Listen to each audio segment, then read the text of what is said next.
شمال سے لے کر جنوب تک مختلف شہروں کے نام الگ الگ وجوہات سے تبدیل کیے جاتے رہے ہیں۔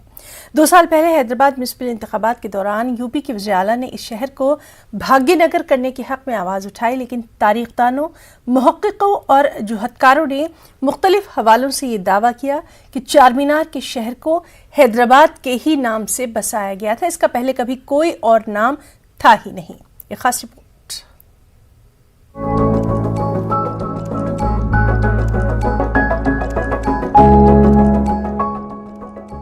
دکن ہیریٹیج ٹرسٹ نے تاریخی شہر حیدرآباد کے نام یا کسی حیثیت کو تبدیل کرنے کی سخت مخالفت کی ہے۔ کوئی ایک ڈاکومنٹ میں، پرشین ڈاکومنٹ میں، عربک ڈاکومنٹ میں، مغلز ڈاکومنٹ میں اور قطب شاہی ڈاکومنٹ میں کہاں بھی بھاگیہ نگر بول کے نہیں ہے، کہاں بھی پورا ڈاکومنٹس میں حیدرآباد شہر، حیدرآباد کیپٹل بول کے ہے۔ چوتھے حاکم قلی قطب شاہ نے 1590 سال میں چار مینار کی تعمیر کر کے حیدرآباد کو بسانے کا آغاز کیا۔ پھر بادشاہی عاشور خانہ، چار کمان، جامع مسجد اور خداداد مسجد تعمیر کی گئی۔ یہ افسانے کو بعض وقت خصوصاً آزادی کے بعد قومی یکجہتی کے طور پر کہ لوگوں میں ہم آچھی ہو، ہم آہنگی ہو، ایسا اس کا تھوڑا سا اس کو ہوا دی گئی، مگر یہ ہوا دینا آج جو ہے مضر ہو گیا۔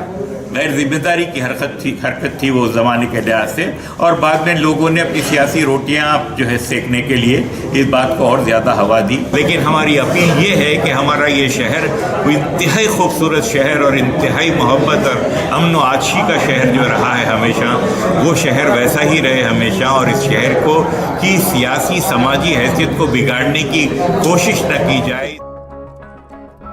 دکن ہیریٹیج ٹرسٹ نے 1603 بمطابق 1012 ہجری سن کا ایک سکہ پیش کیا، جس پر دارالسلطنت حیدرآباد کندہ کیا گیا ہے۔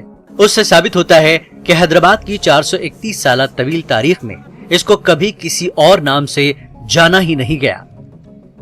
شہر کے لوگ خوش ہیں جو نام ہے حیدرآباد سے، تو آپ کیوں بدلنا چاہ رہے ہیں؟ کوئی ریزن تو بتائیے۔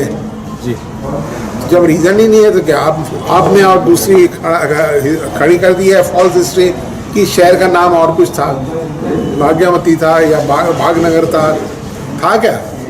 نہیں تھا۔ ایسے ہیں کہ جو فرینچ ٹریولرز وغیرہ آئے تھے انہوں نے بولا تھا اس کا نام بھاگ نگر ہے، کیونکہ بھاگیہ نہیں، وہ ڈسٹارٹ ہو گئے، بھاگ نگر سے بھاگیہ نگر ہو گئے، کیونکہ شہر میں بہت سارے باغ تھے ان ٹائم میں آئے۔ چار مینار جس آرکیولوجیکل سروے آف انڈیا کی زیر سرپرستی ہے، اس نے 3 دسمبر 2012 کو شہر کے مسعود کی RTI کے جواب میں جنوب مشرقی مینار پر موجودہ مندر کے وجود کو ناجائز و غیر قانونی قرار دے چکا ہے۔